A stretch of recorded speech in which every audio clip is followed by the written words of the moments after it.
Datang dari Delon, dari Wamena.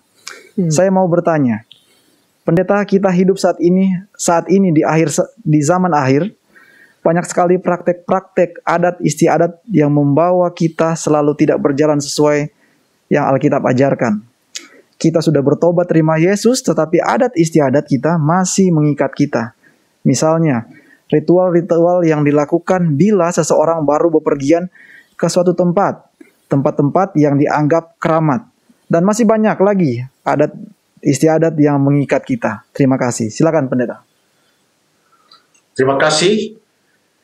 Kita bersyukur kepada Tuhan karena kita diciptakan, kita lahir di tengah-tengah suatu masyarakat di mana masyarakat itu mempunyai adat istiadat dan kita semua dibesarkan sejak kecil, bertumbuh, dibesarkan di dalam suatu lingkungan masyarakat dengan adat istiadat tertentu, dengan budaya-budaya tertentu, dan ada begitu banyak adat istiadat dan budaya-budaya yang sangat baik sekali, sehingga itu membentuk kebiasaan kita dan membuat kita menjadi orang-orang yang suka menghormati, yang tahu bagaimana menghormati orang tua dan melakukan adat istiadat dan budaya kita dengan baik. Kita bersyukur di dalam Alkitab, sekalipun demikian, ada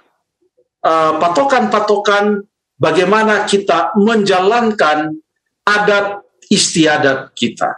Bagaimana kita menjalankan adat istiadat kita. Coba kita baca paling tidak 2 ayat untuk memberikan sedikit gambaran kepada kita tentang bagaimana menjalankan adat istiadat.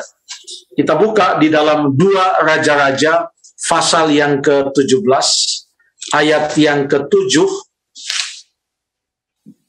2 Raja-Raja pasal yang ke-17. Sudah dapat ya, Jeff ya? Sudah, pendeta.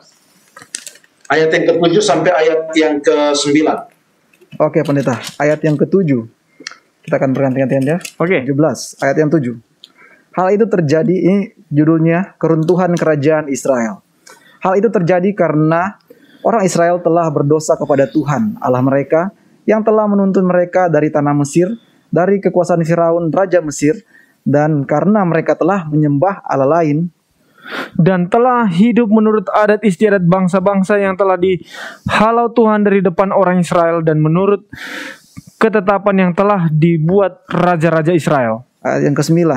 Dan orang Israel telah menjalankan hal-hal yang tidak patuh terhadap Tuhan Allah mereka. Mereka mendirikan bukit-bukit pengorbanan dimanapun mereka diam, baik dekat menara penjagaan maupun di kota yang berkubu. Mereka Ayat 10, silakan. Ayat 10. Mereka mendirikan tugu-tugu berhala dan tiang-tiang berhala di atas setiap bukit yang tinggi dan di bawah setiap pohon yang rimbun. Oke, terima kasih. Masih panjang, ada beberapa keterangan lagi. Perhatikan di sini ayat ini dimulai dengan catatan hal itu terjadi karena orang Israel telah berdosa kepada Tuhan. Mengapa mereka dikatakan berdosa kepada Tuhan? Oleh karena dikatakan dalam ayat yang ke-8, mereka hidup menurut adat istiadat bangsa-bangsa yang dihalau Tuhan dari depan orang Israel dan menurut ketetapan yang telah dibuat raja-raja Israel. Apa itu? Menyembah berhala, mendirikan tugu-tugu berhala, bukit-bukit pengorbanan, dan lain sebagainya. Itu adalah disebut dalam Alkitab adat istiadat bangsa-bangsa lain. Ayat ini memberikan kepada kita paling tidak 2 prinsip. Yang pertama adalah adat istiadat itu sangatlah baik. Namun tidak semua adat istiadat itu sesuai dengan perintah Tuhan. Contohnya, adat istiadat bangsa-bangsa lain yang ada di Kanaan yang telah dihalau oleh orang-orang Israel. Apa adat istiadat mereka? Adat istiadat mereka adalah menyembah berhala, mendirikan bukit-bukit pengorbanan, dan kalau dikatakan dalam Alkitab mendirikan bukit-bukit pengorbanan, ada praktek-praktek keji yang terjadi pada bukit-bukit pengorbanan. Tapi itu adalah adat istiadat mereka. Tuhan tidak mau orang Israel mengikuti adat istiadat yang seperti itu. Artinya Tuhan mau orang Israel mempunyai adat istiadat yang betul-betul sesuai dengan firman Tuhan.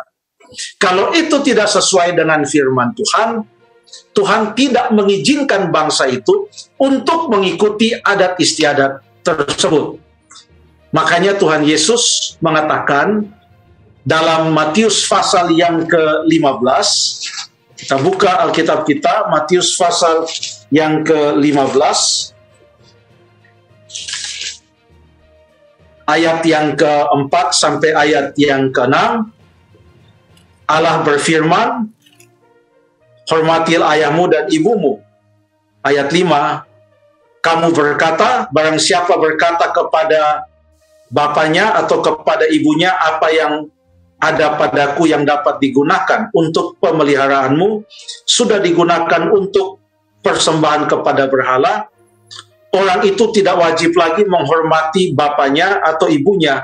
Dengan demikian firman Allah kamu nyatakan tidak berlaku demi adat istiadatmu sendiri. Dan Yesus menegur hal seperti ini.